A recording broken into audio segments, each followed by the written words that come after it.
Morning, everybody. This is Jeff from RV Diagnostics. I'm in a vehicle and I've just hooked up the scanner. It's a NEXAS NL 102. It's one of the ones I recommended for the scanner class that I'm doing for all my gasser RVs.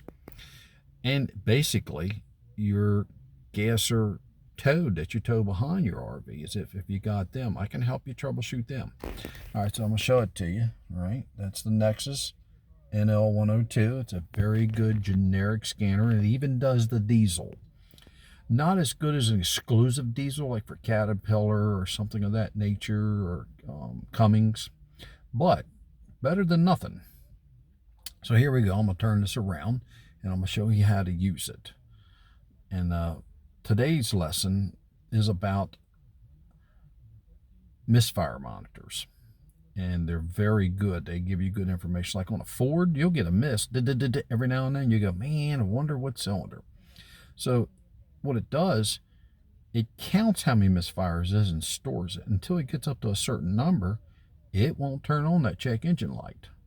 So you could have a P0300, which is a multiple misfire. It can't figure out who did what. And go to this and go, wow, look at that. 2 and 8 are really misfiring. And I give you an idea where to look.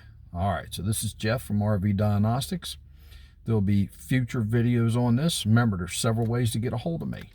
One is on the Facebook page, RV Diagnostics, and using Messenger.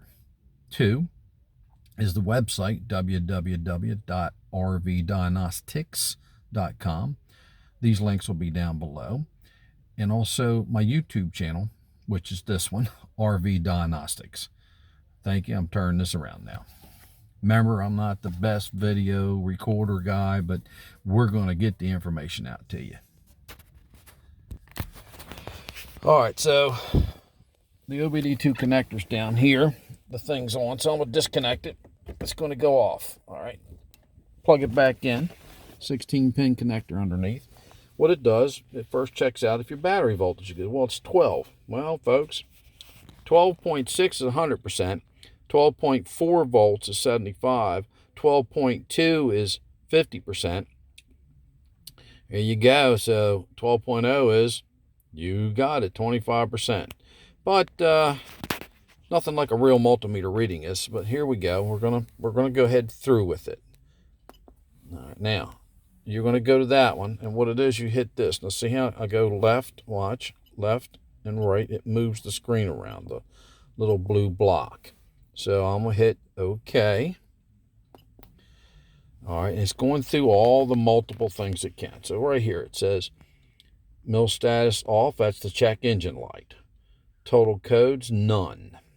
Readiness monitors will not completed 8. We'll get into all those. All right, so what we do is we hit OK. Now, what we're going to do is we're going to go down to onboard monitors. I like to call this mode 6, but it's okay. We're going to get into that. Ready? So we want up and down arrow. We highlight it. We hit OK. Now, here's all your monitors. If you have variable valve timing, your catalytic converter, EVAP, 20 and 90 thousandths, 20 thousandths of an inch. We're talking like the size of a hair hole in your system, giving you this code, which is P0450s and all that. But purge flow. So keep going. Look up. Misfire cylinder 1. Very important. Let's go see how many misfires this thing had. All right, component ID. Don't worry about it. List, second count, 6 maximum limit. Right, it passed. All right, test value 2 counts. It had 2 misfires on the thing. All right, minimum limit is 0. Of course you want 0 misfires. But 2 wasn't enough to set anything. So let's go backwards. Let's look at cylinder 2. Obviously, I'm on a 4-cylinder engine. But if this was a V10 Chevy or a GM Workhorse, you would have 10 or 8. So test value 2 count, pass. Remember, you can go up to that. I wouldn't worry about that number as much, but the idea is you want to read it. See how many counts you have. 2 ain't bad. So back out. Cylinder 3. Oh, look at that. Minimum limit, 0, but test value, 0. So cylinder 1 and cylinder 2 had 2 misfire counts, okay? But look, cylinder 3 is strong. All right, let's back out right here, back out button. We're going to look at cylinder 4. Oh, look at that test value. That's 2 counts. Not bad. So this was a brief class on how to use the NEXAS Link NL102. And down below in the comment sections, I'll do both scanners with you. I got the other one coming, so enjoy this. This is just that, a class for you to learn how to do misfire monitors. I don't need you to get high tech and all. When I call you and say, hey, you know, your engine's running a little rough, you call me, I apologize. I say, well, hook up your scanner, go to misfire count. And you go, all right, now you might know how to do it already because you got this video. And you go, hey, Jeff, I got 2 of these cylinders, man. They're like up to 82. Well, guess what? That ain't enough to set the code. But you have found the cylinder that's giving you the problem. One, when they misfire.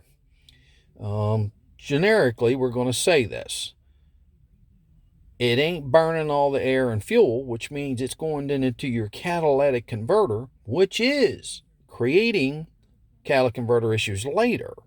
So you're trying to get this thing before it creates more problems. And the other one is you lose power and you consume more gas.